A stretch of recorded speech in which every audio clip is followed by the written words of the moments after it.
Good day everyone, this is Adam G and this is my temporary daily. So well, the Audi A3 is getting a bit of repair done in just my house garage. I have purchased this 1995 Golf Mark III for £400 and this is going to be my temporary daily runabout car. So today's video is going to be about fitting a little mod. Now, as you can see, this lock is so bad the key doesn't actually go in. So when I want to unlock the car, I have to do it from the passenger side. So there is a little mod that I want to fit. Let's go. Yes! So let's get started. Okay, so this is actually the cheapest remote central locking system that I could find on eBay. It was £10 and I mean it features your typical Chinese graphics, advanced high technology, that's very reassuring, features lock unlock, well I really hope so. Keyless entry, don't think it's actually keyless. I think this is going to be very basic, you know, lock and unlock is all I need. But let's see what's inside. Right, so this must be our control module. There's two little remotes, your lock, unlock, and F. Actually, this is for find, because it says car finder parking flashers, which means that if you can't remember where you parked your car, you can just press this button and your lights will start flashing. Right, our little wiring harness. Oh, it even comes with a 15-watt fuse. Very nice. Looks like one of those old motherboard power supply plugs. Free zip ties. Wow, this is not bad. And your wow, this actually has an LED to scare off the thieves. That's really nice. This is actually my favorite part of unpackaging something from China. Operation instruction. Right, let's go. So you've got your funny font, direction, light, flash 3 times. So no, they just really wanted to emphasize it 3 times, so it's up there. Try our best to do it better. Will do, sir. Right, so with this diagram and with all this stuff, let's get started. So I'm actually gonna take apart the passenger side door panel so that I could see which color wires are powering the electrics for the lock. I don't think I'm going to show the entire video because every car is going to be different, but really the panel is just usually held by a couple of clips and a couple of screws. So let's go. Now when taking apart the panel, don't be quick to rip it out because there's usually cables holding in, handles, or in my case manual mirror adjustment, as well as speaker cables. So we have to disconnect those first. So I have found the wiring harness that goes to the door lock, and I will try and short these wires and see if it triggers the lock in any way. So I'll try to short the grey wire and the orange one first.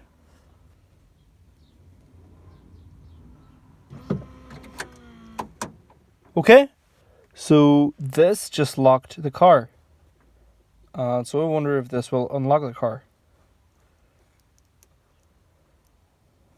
No, it does not. Let's try orange and green. Yes. So what I found is that orange and green unlock the car, while orange and grey lock the car. Okay, so now that I know which wires operate the lock, I'm going to put the panel back together again, and I am going to install the control module somewhere under the dash in this area, because the battery is on this side, and as well as that I could use the wiring harness that goes into the door to send the trigger signals for the door lock. And just before the assembly, don't forget to plug in your wiring harness back. Okay, so 5 screws later, the under tray comes right off. And here is the very wiring harness that goes straight to the door. Okay, so for me, this is definitely way too short of a wire. This is not enough for me to go from the battery under the dash. So I think I will be extending this cable. So after a quick browse in the garage, lucky for me, I found some thicker gauge red wire, and I'm going to be using these crimp connectors to connect these two wires together.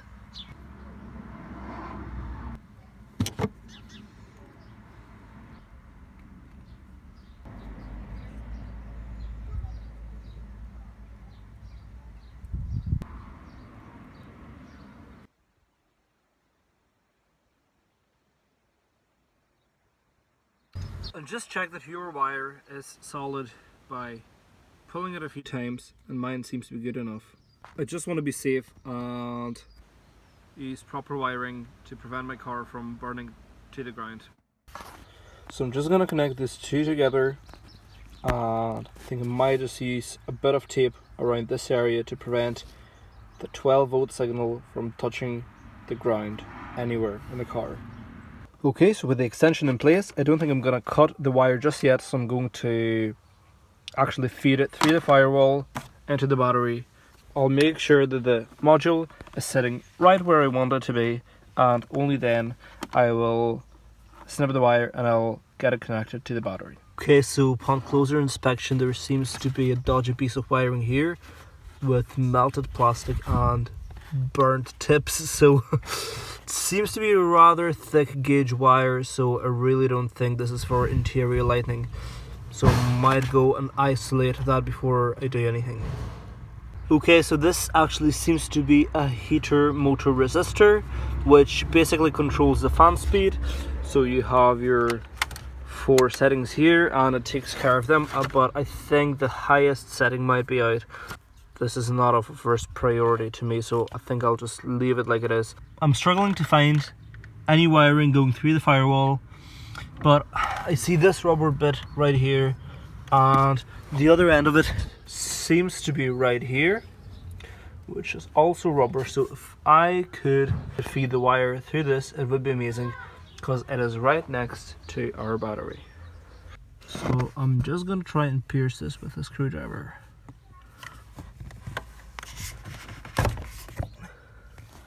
And it went right through. So I think this will be the place where I'm gonna feed my wire. So before doing any electrical modifications, you're gonna want to make sure that the negative terminal of the battery is disconnected, just for your own safety. There we go.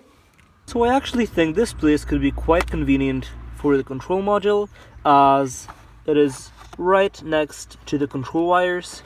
It'll be right next to the power wire, and as well as that, this is where I would be putting my new LED. Whew, right, now the fun part, sorting out all of this mom spaghetti. So I have formed this wire into a loop. Now it's time to get it connected. You know what, actually, to make it safer, I'm gonna have this wire support this one on the top. Okay, this is nice and tight. Okay, so with the engine bay part sorted, it's time to move to the interior. Oh dude, I hate the instability of Irish weather. It rains and then it's sunny, then it rains again, then it's sunny again, and like, I can almost guarantee you it's gonna be sunny in 10 minutes again. Anyways, for the ground connection, I think this nut is going to be an amazing place for a ground point. So this nut is an 8mm socket, which just comes right off. I think I was wrong, it's actually snow, but I'm still pretty sure it's gonna be sunny in a wee minute. Alright, so I'm just gonna slip the wire right over this bolt. And I'm gonna screw it back in. You should take extra care not to overdo it, as this could easily snap the wire. Right, Many of you are gonna say I've edited this video over a course of a couple of days. Look, there's still little bits of ice on the windscreen. 3 minutes later, sun's out, absolute madness of this country. Right, at this point I think I'm going to get the battery connected. Time to take a look at the Book of Wisdom. Right, so for now I'm going to leave the siren, all the indicators, trunk release, and for now I'm just going to focus on getting the car locked and unlocked. So I'm not sure whether mine is negative, positive, or positive and negative trigger. So I'm just going to connect it up and I will see which way it reacts when I press the key. Right, so this is our wiring harness, and just before connecting everything up I will splice into the wires and I will once again connect them up to make sure that we are using the correct wiring harness. So indeed, shorting these two wires will result in your doors being locked. So, and it's the same on the green wire. If I short the green and red, your doors unlock. So we are closed. Right, now that it is all plugged in, I want to take the little LED and see if it actually functions. We'll get that plugged in and let's see. This is flashing. Nice. So to program we need to press the button and press the remote. So if you listen closely, the relay is clicking, which means that we actually have signal. So now I'm going to take two wires. I'm not sure which ones, so I'll have to do a bit of trial and error, whether mine is negative trigger or positive trigger, and we will see if this works. So I think I'm going to start with the positive trigger. So I've got the two wires for lock signal and unlock signal, which are the two wires here. There's one white and the other one is white and black. Yes. Okay, so I've got the unlock wired to green wire and lock wire to the grey wire. So the moment of truth. Wow, I'm excited. No, nothing's happening. I can hear the relay clicking here, but nope, nothing's happening. Let's investigate. Right, I think I know what's the problem. I don't have my 12-volt wires connected up, which must be this red one. So I'm gonna do that now. Okay, all 4 wires connected up. The moment of truth. Oh, right, so this is actually reversed. Right, so I will try and swap the lock and unlock wires around and see if that solves the issue. Alright, wires swapped. Take 2. What? Right, I can hear the noise in the back, but... Oh! Oh yeah, man, this is nice. I am loving this. Man, this is going to be so much easier to open my car. Yes, I like it. Right, now that the main thing is working, I would like to get the turn signals wired up. That'd be pretty neat. Right, so it might just fit the LED, I thought, and the old one was actually disconnected. Now the new LED just fits right in, but to prevent it from sliding out, I think I might just put a bit of tape around this area here. Alright, so with the cable fed, as Chrisfix says, out with the old, in with the new. Come on. Oh, there we go. Decent. So after a bit of tidying up, I've decided to leave out the power windows and the power trunk because my car doesn't have any of these, and I would actually really like to make the indicators work, although I could not find any place where I could splice into, for example the fuse box or any of the wires closer here. So it looks like I'm gonna have to extend this all the way to the headlights. Okay, so the last part of this project is to get the indicators to flash when I press one of the buttons, but unfortunately my phone died, and while it was charging, I've completed some of this work.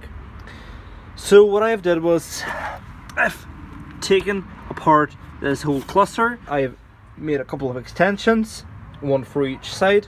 I've connected them up, and now if I want to lock it, the indicators light up.